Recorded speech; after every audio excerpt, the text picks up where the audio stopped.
If you're playing half sword like it's just another sword game, I'm sorry, you're sabotaging yourself.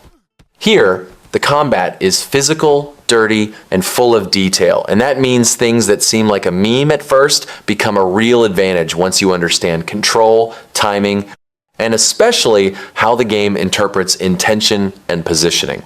So today, I'm going to give you 10 advanced tips that actually change your game. So stick with me, I'm Matthew, and the video starts right now. Half swording in half sword is that game changer that stops you from fighting the physics and starts letting you boss the weapon around when the distance is already gone. Holding RMB and bringing your offhand to the blade seems counterintuitive at first. You give up reach, but in exchange, you gain stability and control that is worth gold in close quarters. I use this mainly when the enemy glues themselves to me or when I step inside their range. At that moment, the long blade becomes more of a problem than an advantage. The idea is simple. You shorten the lever of the sword and transform every micro adjustment of the mouse into real intention in the strike, instead of that wide swing that hits nothing or slides off at the wrong angle. And then comes the nasty and honest part. Against AI, spamming slashes to the face tends to be ridiculously efficient. When you're grappling, the face is a big target. The AI doesn't always react well to constant pressure, and you keep stacking impact until you open up space or simply knock the guy out. But when I want to play clean and fast, I swap the desperation of the slash for the precise stab. The neck is the shortcut. Half swording makes this short, directed thrust much easier because you can guide the tip with more firmness, as if you were holding the weapon by the middle and drawing a line straight to the target. Active parry is that moment when you stop just surviving and start humiliating the enemy's attack. When you swing the sword directly into the direction of the incoming blow, it's not just defense. It's almost like pulling the handbrake on his attack and saying, I'm the one in charge now. If the timing fits, the clash looks beautiful, and you feel like you gained precious milliseconds for free. The secret, at least for me, is not to think of the active parry as a static block, but as a mini attack on the right trajectory. Instead of just raising the weapon, I try to read where the blow is coming from and meet the enemy blade with mine. When it works, the game practically hands you the riposte window on a silver platter, and then it's pure reflex. Don't hesitate, just return fire. And that's exactly where the lethal part of the tip comes in. After the clash, instead of trying a wide swing, I immediately engage half swording. Gluing the offhand to the blade makes everything shorter, firmer, more clinical. You feel the sword stop being a clumsy iron bar and turn into a medieval scalpel ready to cut any mistake the guy in front of you makes. The cherry on top is combining this with a direct stab right after the parry. In half sword, this stab comes out fast, almost without a telegraph, and with precision that is perfect for punishing an enemy still stunned from the shock. When you get the hang of it, the sequence becomes automatic. Read the blow, active parry, on point, half sword, thrust, and the opponent doesn't even understand when the fight turned completely against him. If there's one tip that made me see half sword differently, it's stopping hitting the armor as if I were sawing through a door and starting to look for the gaps. Holding Alt and using the mouse up and down to adjust the thrust completely changes the game because suddenly you aren't hoping for physics to cooperate anymore. You are actually aiming for the neck, armpit, and groin, which are those points everyone forgets until they take a stab there. I like to think of these stabs as a work of patience and malice. You wait for the micro void to appear, especially when the enemy raises their arm, rotates their torso, or takes a wonky step. The armpit is a crime scene when the guy is attacking and opens his guard. The neck is the classic spot when the head comes forward. And the groin, well, it's ugly, but it works when the opponent is glued to you and you need a quick solution. Now, the detail few people use to their advantage, the weapon can get stuck. There are times when this scares you because you feel like you lost the sword, but I've learned to treat it as hit confirmation if it went into the right place. Getting stuck is part of the package. And when it sticks the right way, it feels like the game stamps an instant finish because the damage and control in that moment are absurd. My advice in practice is don't try to force this from afar because you'll just be telegraphing your intention and taking a hit to the face. Enter, get close, use Alt to keep the thrust well aligned, and aim small as if it were a surgical click. When you hit one of these gaps and feel the blade lock, it gives that wonderful sensation that you didn't win by luck, you won because you read the enemy's body and executed with coldness. The overhead crusher is that move I call enough talk. You pull the mouse up, load the intention, and come down hard, aiming for the head. There's a raw pleasure in this because it's the type of attack that doesn't depend on looking for tiny cracks. It tries to solve the problem with a sledgehammer blow. And when it connects, you can feel the impact change the rhythm of the fight instantly. The way I make it work is to think of the movement as a clean arc without shaking the mouse halfway through. I pull up decisively, wait for the enemy to commit to an animation, and advance, a longer swing, a bad step, and then bring it down straight on the headline. If you try to draw it too much, it turns into a weird swing. If you simplify it, the blow becomes heavy and reliable.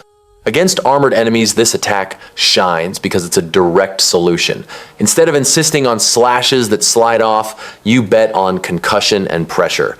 Even when it doesn't finish them on the first go, it usually breaks their posture and opens up ugly windows on the opponent, the kind that lets you choose the next punishment calmly. And if a knockdown happens, that's your cue to turn advantage into execution. The trick is not to become a hostage to the overhead. It's strong, but it's committed, so I use it as punishment, not as a crutch. If the guy is sharp and starts anticipating, I mix it with shorter blows and angle changes, just so I don't get predictable. But when I see that perfect opening, I don't think twice. Aim for the head, drop the hammer, and let the game tell the story. Heavy slashes with wind-up is that type of strike I only started respecting when I understood that it's not about swinging harder, but telling a story with the mouse. You pull laterally to charge, as if you were winding up your whole body behind the blade, and then give that quick snap at the end that transforms intention into impact. When this lands, the damage is high, and the enemy feels it in the rhythm, because the stun breaks their confidence instantly. What works for me is treating the windup as an invitation for the opponent to react wrongly. While I'm charging, I'm watching if he's going to advance, block high, or try to hit at the same time. And when he commits, I snap the blow like a whip. If you just charge and release without reading anything, it becomes a telegraphed attack and you get countered. But if you use the charge to manipulate the other guy's decision, then it gets dirty in a wonderful way. This tip gets even stronger when your goal isn't just to take health, but to break stance. There are enemies, and especially the AI, that enter a firm posture mode as if they were locked in a guard waiting for you to hit weakly so they can respond. The heavy slash with windup is the antidote. It messes up their balance, creates that micro pause in the opponent, and suddenly the fight stops being a chess match of guards and becomes you dictating the next step. Now, a friendly warning, don't turn this into your automatic button.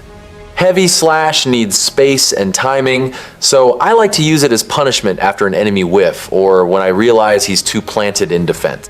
Do the windup, calmly, snap with conviction, and as soon as the stun hits, already think about the follow-up because the blow isn't the end of the sentence. It's just the exclamation point that starts the next phrase. Passive parry is one of those things that seems too simple until you realize how much it saves you when the fight turns into chaos. I like it because it doesn't demand that perfect active parry reflex all the time. It rewards positioning and calm.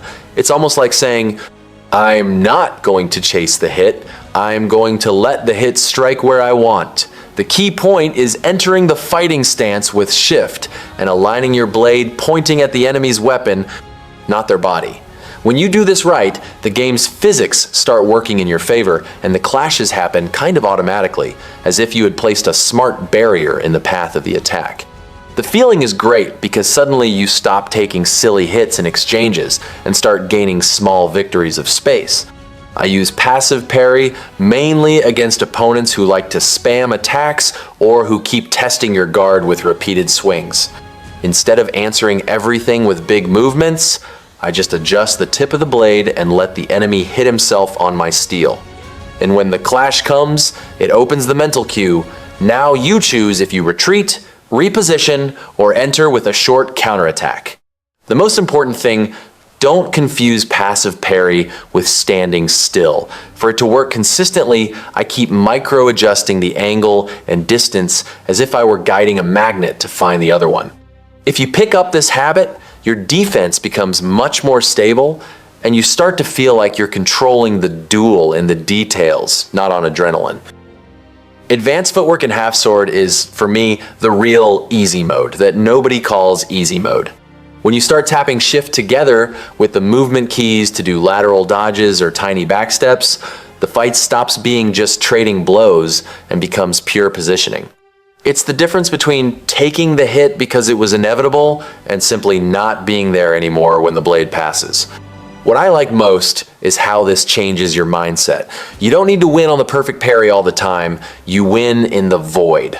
A quick step to the side at the right time makes the enemy's swing cut the air, and that mistake costs dearly because the guy stays exposed for an instant, and that instant is gold in half sword. Against AI especially, you can abuse this shamelessly because many attacks are very telegraphed. You see the windup, you already know the line of the blow, and you just get off the tracks. I usually prefer the lateral dodge when the attack comes straighter, and the backstep when I want to make the enemy stretch too much and lose range. The sensation is almost like reading the future, but in reality, you're just reading the body. The detail that saved me several times, don't exaggerate the movement. If you turn into a dodge machine, you start putting yourself out of position to punish, or you waste the window trying to reposition again. I use footwork like a comma. Short dodge, immediate return to the right range, and then comes the punishment, because the best dodge is the one that leaves you ready to answer. This combo, parry then half sword stab, is one of those that when I learned to do it consistently, the fight started to seem unfair for the enemies. Because the parry isn't just I defended, it's the pause button you create in the opponent's brain, and it's exactly in that half second that I'm already thinking about the next step, not the defense that just happened. What I do right after feeling the clash is switch the mindset from duel to execution. I enter half sword holding RMB and immediately prepare Alt to transform the thrust into a surgical movement. It's like changing tools in the middle of combat. The sword stops being reach and becomes control. And then there's no discussion. I don't aim for the armored chest. I aim for the gaps where the game really bleeds. The strongest part of this combo is that it turns into a natural kill chain. The parry creates the opening, the half sword gives you precision, and the stab ends it before the enemy gets back on axis. I like to aim for the neck when the guy lifts his guard after the shock, or the armpit when he tries to recover with an open arm. It's at this moment that you feel you aren't just hitting, you are punishing a wrong decision. And the detail that separates the pretty combo from the lethal combo is the speed of the transition. There's no time to admire the clash. Make contact, switch to RMB plus Alt as a reflex, give a micro adjustment on the mouse, and stick it where it hurts. When it lands, it almost looks like a dirty trick, but in reality, it's just you using the game in the most efficient way possible. I learned the hard way that in half sword, getting hypnotized by the blade is asking to arrive late. The blade lies, it arcs, has inertia, sometimes disappears in the mess of combat, and when you see the real blow, it's already on top of you. The forearm, however, doesn't the forearm gives away the intention early, like a traffic light before the crash. When I start focusing on the enemy's arm, forearm, I start reading the attack before it's born. That's where the shoulder rotation appears, the elbow tension, that short pull that indicates windup, and even the type of line the blow will follow. It seems like a silly detail, but it turns into a radar. You identify if a lateral cut, an overhead, or a thrust is coming just by the drawing of the limb. The bonus is that this improves everything around it. Your parry becomes more consistent, your footwork becomes smarter, and you stop reacting out of shock. Instead of trying to hit the enemy blade on the last frame, you are already positioning yourself beforehand, a step to the side, an aligned guard, a prepared counterattack. It's like playing half a second ahead, and half a second in half sword is an eternity. And honestly, this is the most real tip of all, because it works even when the screen is chaos. Blood, arms, weapons crossing, weird camera, the forearm is still there, denouncing what's coming. Next time, try consciously ignoring the sword for a few duels and glue your eyes to the attacking arm. When you pick up the habit, you'll feel like the blows get slower, not because the game changed, but because you finally started reading the enemy from the right place. It took me a while to accept this, but half sword punishes you when you become a hostage to shift. Holding it all the time gives that feeling of, I'm ready for anything. But in practice, you are burning stamina as if you were running in armor the entire time. And then, when you really need to react, you find out the worst way that you ran out of gas. Today, I treat shift as a precision trigger, not a permanent state. I use short taps, a touch to enter the stance for an instant, another touch to adjust the blade, and done. I go back to breathing the combat. It seems small, but this difference in rhythm keeps you loose and with reserves for when the enemy accelerates. For dodge and backstep, same philosophy. Tap, get out of the line, done. If you hold and keep skating in stance, you lose fine mobility and start making late decisions because your body is already committed to the expense. The goal is to save stamina exactly, to spend it when it counts, escaping a telegraphed blow, repositioning, and punishing. If you want a simple test, go into a duel and make a pact with yourself. Shift only in taps, never locked. You'll notice your dodges get cleaner, your parries get more consistent, and best of all, you stop dying from exhaustion in a fight that was already won.